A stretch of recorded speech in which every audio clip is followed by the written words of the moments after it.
Olá, eu sou o pastor Moisés. É sempre muito bom poder falar com você. Nós chegamos no último episódio dessa série de mensagens com o tema O Plano de Deus. E antes de concluirmos essa série de mensagens, eu gostaria de fazer um resumo do que vimos ao longo desses 5 episódios anteriores. Nós vimos no primeiro episódio, a criação, que Deus criou todas as coisas com beleza, perfeição e funcionalidade. E quando nós falamos de beleza, é bom entender que beleza é diferente de estética. Porque a estética, ela passa. A estética, ela é alterada com as novas tendências, com o tempo. Já a beleza é perene. A criança jamais deixa de ser bela. O canto do pássaro jamais deixa de ser belo. Observar, contemplar a criação é algo que, com o passar do tempo, dos anos, não cansa de trazer alegria, trazer satisfação para o nosso coração. Funcionalidade, né? Você observa que tudo que Deus fez foi perfeito, e a palavra perfeito indica que é completo. Quando nós falamos de algo perfeito, nós estamos falando sobre algo completo. Nada do que Deus fez foi incompleto ou inacabado. Tudo que Deus fez, Ele fez com perfeição. Beleza, perfeição, funcionalidade. E quando nós falamos de funcionalidade, nós falamos de propósito. Tudo que Deus fez, Ele fez com um propósito. Sabendo que, inclusive, o ser humano, ele foi criado por Deus com um propósito, para ter uma vida com um propósito. E depois que Deus criou todas as coisas com beleza, com perfeição, com funcionalidade, foi que Ele criou a sua obra-prima, o ser humano.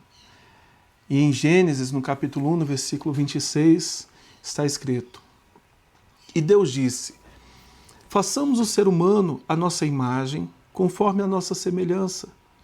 Tenha ele domínio sobre os peixes do mar, sobre as aves dos céus, sobre os animais domésticos, sobre toda a terra e sobre todos os animais que rastejam pela terra. Então, só após Deus ter criado todas as demais obras, foi que Ele criou o ser humano e Ele ainda deu ao ser humano domínio sobre toda a criação. Mas em Gênesis, no capítulo 2, no versículo 15, Ele fez uma observação. O Senhor Deus tomou o homem e o colocou no jardim do Éden para o cultivar e o guardar. E o Senhor Deus ordenou ao homem: de toda a árvore do jardim você pode comer livremente, mas da árvore do conhecimento do bem e do mal você não deve comer, porque no dia em que dela comer, você certamente morrerá. Bem, o homem era livre, mas Deus deu a ele um conselho, uma orientação amorosa, para que ele não comesse do fruto da árvore do conhecimento do bem e do mal. Mas nós sabemos que o homem, ele desprezou o conselho amoroso de Deus. Em Gênesis, no capítulo 3, no verso de número 6, diz assim: vendo a mulher que a árvore era boa para se comer, agradável aos olhos, e árvore desejável para dar entendimento, tomou do seu fruto e comeu. E o deu também ao marido, e ele comeu. E a partir daqui, houve uma separação entre o ser humano, entre a humanidade e Deus. Agostinho, ele fez uma observação pertinente. Diz assim, eu até fiz essa anotação. Agostinho vê a ordem da criação como uma expressão da sabedoria de Deus, onde tudo foi feito com um propósito específico. Ele acredita que o mal surge quando esta ordem é distorcida. Observe que quando aquilo que Deus fez de maneira organizada, com propósito, ele deixa de cumprir com o seu propósito, com a sua função, então nós vemos ali a ação do mal, o surgimento do mal. O ser humano, ele foi criado por Deus com um propósito, que inclusive incluía o governo do mundo. A palavra domínio significa governo. Deus deu a ele a capacidade de governar a criação. O ser humano, o homem, foi criado para a glória de Deus. Entretanto, quando o homem ele come da árvore do conhecimento do bem e do mal, ele ambiciona tomar a posição ou assumir uma posição semelhante à posição de Deus, ou ser como Deus literalmente, não apenas a sua imagem conforme a sua semelhança. E nisso a gente observa a ação do mal na humanidade. Para Agostinho, a criação alcança sua verdadeira realização quando vive de acordo com o propósito para o qual foi criado. Você foi criado com um propósito. E você vai se sentir realizado ou realizada justamente quando você estiver vivendo esse propósito. Quando seguimos esse propósito, encontramos paz e felicidade, enquanto o afastamento dele leva à desordem e ao sofrimento. Assim, buscar a Deus e respeitar a ordem divina são fundamentais para viver bem. Então, para você encontrar o seu propósito, você precisa começar a caminhar na direção de Deus. É em Deus que você vai entender a razão pela qual você foi criada e qual é o seu propósito, o porquê de ter sido criado. A rejeição à ordem divina, ou seja, ao que Deus estabeleceu, levou a humanidade à inquietação e ao sofrimento. E não só isso. Em Isaías 59:2 diz: as iniquidades de vocês fazem separação entre vocês e o seu Deus, e os pecados que vocês cometem o levam a esconder o seu rosto de vocês. E o mais trágico de tudo foi saber que com o pecado, a rejeição, o desprezo aos conselhos amorosos de Deus, o ser humano ele foi separado, houve um rompimento, uma ruptura, uma separação de Deus. Bem, até aqui é dramático. Uma tragédia foi narrada. Mas em João, no capítulo 3, nós vemos que Deus tinha um plano. No versículo 16 diz: porque Deus amou o mundo de tal maneira que deu o seu Filho unigênito para que todo que nele crê não pereça, mas tenha a vida eterna. Então, antes mesmo da criação do mundo, da criação da humanidade, Deus já tinha um plano de salvação. Deus sabia que o ser humano ia pecar. Mas ele enviou o seu Filho unigênito, justamente para que todo que nele crê não pereça, mas tenha vida eterna. Então, em Cristo, nós temos a restauração do propósito, a restauração da ordem divina. Em Cristo nós temos a restauração do nosso relacionamento com Deus. Em Romanos, no capítulo 10, no versículo 9, está escrito: se com a boca você confessar Jesus como Senhor e em seu coração crer que Deus o ressuscitou dentre os mortos, você será salvo. Porque com o coração se crê para a justiça e com a boca se confessa para a salvação.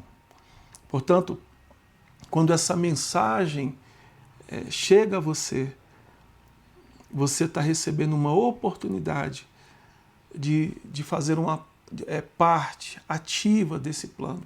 Você está recebendo a oportunidade de receber de Cristo Jesus e em Cristo Jesus a salvação. E a partir do momento que você, no seu íntimo, reconhece Jesus como seu Senhor, como seu Salvador e o confessa publicamente, então a graça de Deus, a salvação que chegou até você, ela é vista, ela é manifestada. Interessante que essa graça não é só em seu favor, é também em favor do próximo. E nós chegamos então na missão. Em Mateus, no capítulo 28, no versículo 19, diz: portanto, e ele fala isso para os seus discípulos, para aqueles redimidos, para os salvos. Portanto, vão e façam discípulos de todas as nações, batizando-os em nome do Pai, do Filho e do Espírito Santo. E olha a observação que ele faz no 20. Ensinando-os a guardar todas as coisas que tenho ordenado a vocês. Veja que ele tem um propósito de que assim como nós recebemos a palavra, assim como a graça nos alcançou, assim como esse plano, ele é em nosso favor, essa salvação nos alcançou, esse perdão nos alcançou, nós também devemos levar essa graça, essa mensagem salvadora, redentora para outras pessoas. E ele ainda promete, e eis que estou com vocês todos os dias até o fim dos tempos. Bem, diante disso nós chegamos ao último episódio dessa série de mensagens. E o título é O Triunfo. Para estes que reconhecem Deus como o Criador de todas as coisas, o seu Criador, reconhece a sua falibilidade, o seu pecado. Para estes que foram alcançados pela graça de Cristo, que no seu íntimo crê, com seus lábios confessa, e mais do que isso, estão engajados, envolvidos nesse plano de salvação, que desejam também a salvação de outros, tem uma promessa.